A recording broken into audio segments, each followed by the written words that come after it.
Tell us what we know about what's been raised and what's been spent. Well, you know, we don't know on Election Day next week whether it's going to be a blue wave or a red wave, but we know already that it's going to be a green wave of money, much more money than has ever been spent in a midterm election.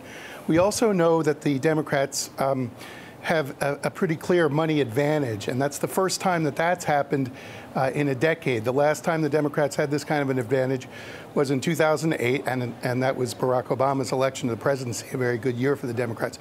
So we don't know yet whether that money is going to translate into results, but we know that the money is there.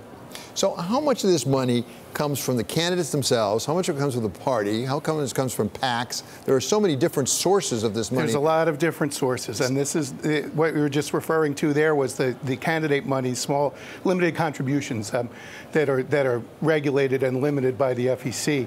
But there's also unlimited contributions that go to super PACs and outside groups.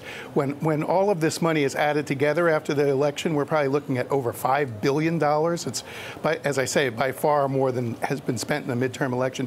And the other thing that you see is with outside spending, the super PACs and so on, that it's concentrated in the most competitive, the races, the decisive races that will decide control of the House and Senate. So you're seeing, you know, half a dozen Senate races that are seeing more than $50 million spent by these outside groups. And those are the races that still could go either way. And, you know, if the Democrats have a chance of you know, taking control of the Senate, they really have to win all of them.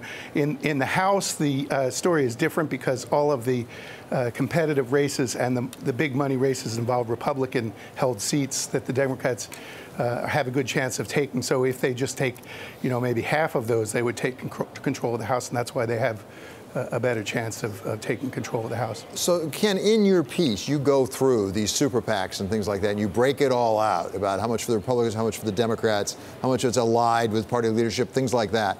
Is that money as effective as money that the candidates themselves and their campaigns can direct? Because they don't have control of a lot of those super PACs, right? Yeah. I mean, that's a good question, and it's not clear that because they can't coordinate directly. The reason, but part of the reason that there's so much money is that the rules that have existed in past elections have really broken down because of court rulings. So the ability of candidates to sort of, you know, help raise money, to know where the money is going to be spent, right, that's much greater than it's been in the past. Interesting. And with unlimited spending, right, you know, unlimited contributions to these groups, what you're seeing, right, is, you know, the people that are contributing clearly do, right, believe that they can have a big influence on the election.